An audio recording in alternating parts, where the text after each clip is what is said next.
Azərbaycan Sovet hakimiyyəti yarananda əslində deyirdilər ki, Azərbaycan Sovet hakimiyyəti müstəqildir, özü öz qərarlarını verir, öz hür iradəsi ilə davranır. Amma proses elə deyildi. Reallıqlar tam fərqlidir. Başdan ayağa birbaşa Sovet Rusiyasının göstərişi ilə hərəkət olunurdu. Sovet Rusiyası hansı əmri verirsə, Azərbaycan rəhbərliyi o əmri yerinə yetirirdi və konkret olaraq bir növ göstərişlər üzərinə qurulmuşdu. Bundan sonraki prosesdə Azərbaycanda Sovet hakimiyyəti qurulandan sonra və Sovetlər öz mövqeyini gücləndirəndən sonra Sovet Rusiyası başqa addımlar atacaqdı. Bunu nə edəcəkdi? Azərbaycan, nəinki Azərbaycan, bütün dövlətlərin formal müstəqil ləğvi prosesini həyata keçirəcək. Buna hansı yollarla? Birləşmə yollarına həyata keçirir. Siz orada birbaşa dərs giriblərdi, yəni çox geniş deməyiblər. Mən burada dediklərimi siz sadəcə dərsi başa düşəsiniz deyirəm. Yoxsa belə ehtiyac yoxdur. Birinci, Sovet Rusiyasının Azərbaycan arasında müqavilə bağlanır. Bu müqavilə nə idi?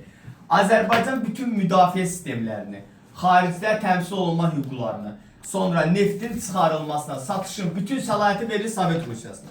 Yəni bu o deməkdir ki, indiki deyək ki, Azərbaycan Respublikası özünün metropolitenini, avtomobil yollarını, gəmi zavodlarını hamısı Rusiyanın idarəsinə verir kimi bir şeydir. Burada formal müstəqil ləğvi ilə bağlı addımlar atılacaq.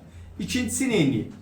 Azərbaycan, Ermənistan, Gürcüstan sovetləşəndən sonra bunlar arasında sərhədləri yığışdırır və gömrük məntəqələrini yığışdırır. Bunların avtomobil və dəmir yollarını birləşdirir. Bunları vasitədə birləşdirmir. Üçüncüsü isə ən əsası 1922-ci ilin dekabrın 10-unda daha doğrusu Azərbaycan, Ermənistan və Gürcüstan vahid Zaqafqaziya Zaqafqaziya Sovet Federativ ZSFSR dövlətini yaradacaq. Zaqafqaziya Sovet Federativ Sosialist Respublikası. Burada 3 dövlət var idi. Ermənistan, Azərbaycan və Gürcüstan. Onlar birləşir, bir dövlət adı altında birləşir və beləliklə Azərbaycan formal müstəqil ləğv olundu. Əslində burada məqsəd nə idi uşaqlar? Məqsəd Azərbaycan iqtisadiyyatı hesabına Gürcüstan, Ermənistan iqtisadiyyatı canlansın. Bu necə olur? Misal üçün deyək ki, Azərbaycan gəlirləri 50 mindir, Ermənistan gəliri 10 mindir, Gürcüstan gəliri 20 mindir. Amma bu dövlətdə yarananda bu gəlirləri birləşdirirdilər.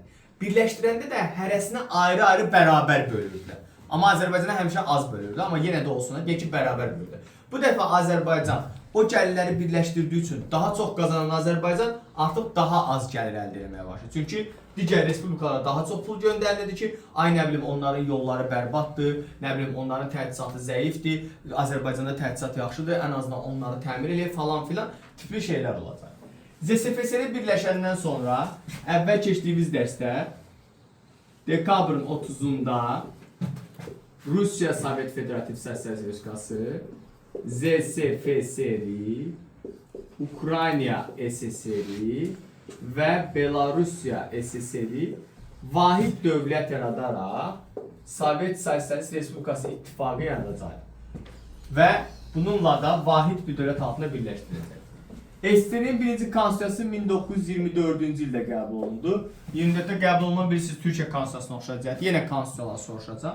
Amma ikinci konstitusiyası isə qalib gəlmiş sosializm konstitusiyası və ya da Stalin konstitusiyası isə 1936-cı ildə. Bu vaxt yaranan ZSFSR-i süqut eləyir. Yenidən hansı dövlətlər olacaqdı bunun tərkibində? Azərbaycan SSR, Ermənistan SSR və Gürcüstan SSR birbaşa SSR-nin tərkibinə daxil olacaq. Yəni burada onun başını qaldırın. Burada Azərbaycan formal müstəqil ləğv edirsən, süqutu uğradırsan, vahid dövlət yaradırsan, ZSFSR yaradırsan. Amma burada isə ZSFSR-ni ləğv edirsən, Azərbaycanın müstəqilliyini geri qaytarıb, onu birbaşa SSR-yə daxil edirsən. Başa düşdünüz? Burada artıq Azərbaycan SSR-nin özünün Mərkəzi İcra Komitəsi, özünün Xalq Komissarlar Soveti, özünün ayrıca Azərbaycan Respublikasının Azərbaycan Kommunist Partiyası olacaq. Və beləliklə SSR-i belə deyək də burada yenidən Azərbaycan qaytaracaq. Azərbaycan SSR-nin konstitusiyası isə, yəni yarandıqdan sonra yeni bir konstitusiya da lazım idi. Bu konstitusiya 1937-ci il konstitusiyası olacaq. 1937-ci il konstitusiyasında nə kimi dəyişiklik var idi?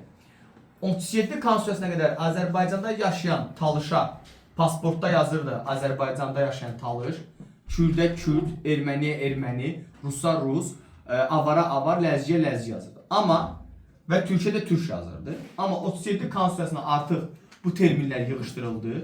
Azərbaycanlı sözü yazıldı vətəndaşlıq olaraq və bununla da bir növ 20-ci əsrin əvvəllərində başlanan Azərbaycançılıq ideologiyasını burada hardasa bir yerdə gizli də olsa, yəni gizli deməklə bilmədən də olsa bir növ alovlandıracaqlar və düzəldəcək. Çünki millətlərə bölünmə prosesi belə deyək də düzgün deyil idi. Amma bunun həm müsbət, həm mənfi cəhəti var. Məsəl üçün belə deyim də, yeganə Azərbaycan dövlətidir ki, öz adı ilə xalqın adı eyni çəkilir. Yəni heç bir dövlətdə məsələn Amerikanlı deyə bilməzsən heç bir. Amerika deyirsən, Amerika vətəndaşıysan, Amerikanlı deyə bilməzsən.